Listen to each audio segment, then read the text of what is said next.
मुख्यमंत्री देवेंद्र फडणवीस यांचा कारभार आणि औरंगजेब यांचा कारभार एकसारखा असल्याची टीका काँग्रेसचे प्रदेशाध्यक्ष हर्षवर्धन सपकाळ यांनी केली होती।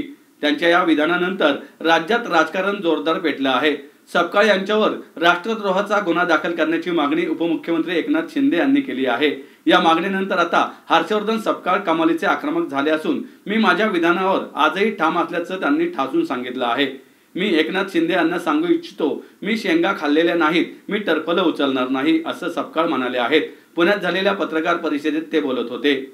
प्रदेशाध्यक्ष झाल्यानंतर हर्षवर्धन सपकाळ आज पहिल्यांदाच पुण्यात आले।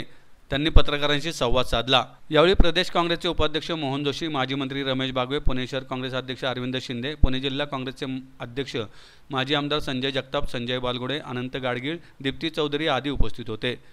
त्यानंतर काँग्रेस पत्राध्यक्ष यांनी पुणे शहर व जिल्हा काँग्रेस कमिटी, पिंपरी चिंचवड पदाधिकारी व कार्यकर्त्या मेळाव्याला मार्गदर्शन केले।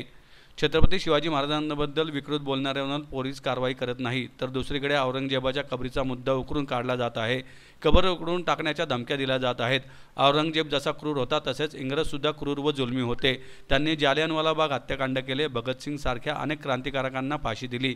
त्या इंग्रजांचे हस्तक म्हणून ज्या लोकांनी काम केले, ज्यांनी इंग्रजांची पेन्शन घेतली, यांची स्मारके, पुतळे विश्व हिंदू परिषद व बजरंग दल उघडून टाकणार का, याचे उत्तर त्यांनी द्यावे असे हर्षवर्धन सपकाळ म्हणाले। राज्यात पोलिसांचा धाकच राहिलेला नाही। कायदा सुव्यवस्थेची लक्तरे वेशीवर टांगली असून देवेंद्र फडणवीसांचा तुगलकी कारभार सुरू असल्याची टीकाही त्यांनी यावेळी केली। आणि या सर्व घटनांच्या पार्श्वभूमीवर आपण वाक्यात उपयोग करतो, काही म्हणी आहेत आपल्या, आणि या म्हणीमधलं एक आहे की कारभार जर चुकीचा असेल, वेंधळट असेल, जमा खर्चाचा जर त्यामध्ये ताळामेळ हुकला असेल तर त्याला तुगलकी कारभार म्हणतो। असाच तुगलकी कारभार देवेंद्र फडणवीस सरकार करत आहे।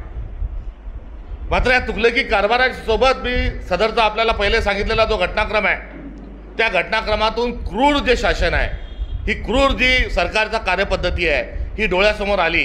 आणि ती आल्यानंतर औरंगजेबाचा कारभार आणि देवेंद्र फडणवीस सरकारचा कारभार एक असल्याबद्दल मी बोललो। आणि हे माझ्या विधानावर मी आजही ठाम आहे, कारण मी आज टिळकांच्याही गावामध्ये आहे आणि लोकमान्य बाळ गंगाधर टिळकांनी शिकवलेला आपल्याला जो स्वाभिमान आहे, तो स्वराज्य माझा जन्मसिद्ध अधिकार आहे आणि तो मिळवणारच, हे जसं त्यांनी ठणकून सांगितलं होतं, तसंच मी माझ्या विधानाच्या संदर्भात काँग्रेसचे राष्ट्रीय माजी अध्यक्षांच्या गावातून या ठिकाणी माझ्या देखील विधानावर माफी मागावी, ही जी मागणी उपमुख्यमंत्री एकनाथ शिंदे साहेबांनी जी केली आहे, त्यानंतरची माझी पहिली पत्रकार परिषद आहे। आणि त्यांनाही मी सांगू इच्छितो की मी शेंगा खाल्ल्या नाही, मी टरफलं उचलणार नाही। आणि यासोबतच हा संदर्भ आपल्या पुढ्यात मांडण्याचं कारण काय, तर मी जे विधान केलं, ज्या विधानावर मी ठाम आहे आणि आज सांगतोय की मी ते विधान वापस घेणार नाही। मात्र त्यांचं म्हणणं आहे की माफी मागा, एकनाथ शिंदे साहेबांचं, की मुख्यमंत्र्यांची माफी मागा, अन्यथा राष्ट्रद्रोहाचा गुन्हा माझ्यावर दाखल करा, अशी मागणी हाऊसमध्ये, विधानसभेमध्ये ही एकनाथ शिंदे साहेबांनी केली आहे। अहो, माझ्यावर मी फडणवीस साहेबांच्या संदर्भामध्ये केलेला उल्लेख आहे, त्याच्यावर मी ठाम आहे, तर मला धमक्या देतात, राष्ट्रद्रोहाचे गुन्हे दाखल करा सांगताय।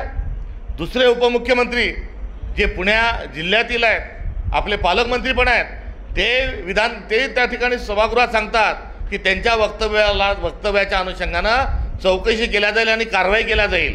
तुम्ही माझ्या विधानाच्या संदर्भात ज्याच्यावर मी ठाम आहे आणि कुठेही मी एकेरीत भाषा वापरली नाही, मी कुठे अपमानकारक बोललो नाही, मी वस्तुस्थितीचा पाढा आपल्या सगळ्यांच्या समोर त्या ठिकाणी मांडलेला आहे। आणि अशा असताना माझ्यावर तुम्ही एक मुख्यमंत्री म्हणतात की कारवाई तपासून करू, दुसरे म्हणतात राष्ट्रद्रोहाची करा। अहो, राहुल सोलापूरकरनी केलेल्या विधानावर तुम्ही काय करणार आहे? याबद्दल हे मुख गिळून गप्प का आहेत? कोठेकरांना तुम्ही देशातून पळून कसं जाऊ दिलं, याबद्दल हे गप्प आहेत। आणि या सर्व प्रकरणाची नागरिक या नात्यानं आपण सर्वांनी मिळून या विकृतीचा आणि हा जो बोकाळलेला जो कारभार आहे, हा असंस्कृत, असभ्य जे शासन वागतंय, याचा आपल्याला सगळ्यांना मिळून धिक्कार केला पाहिजे।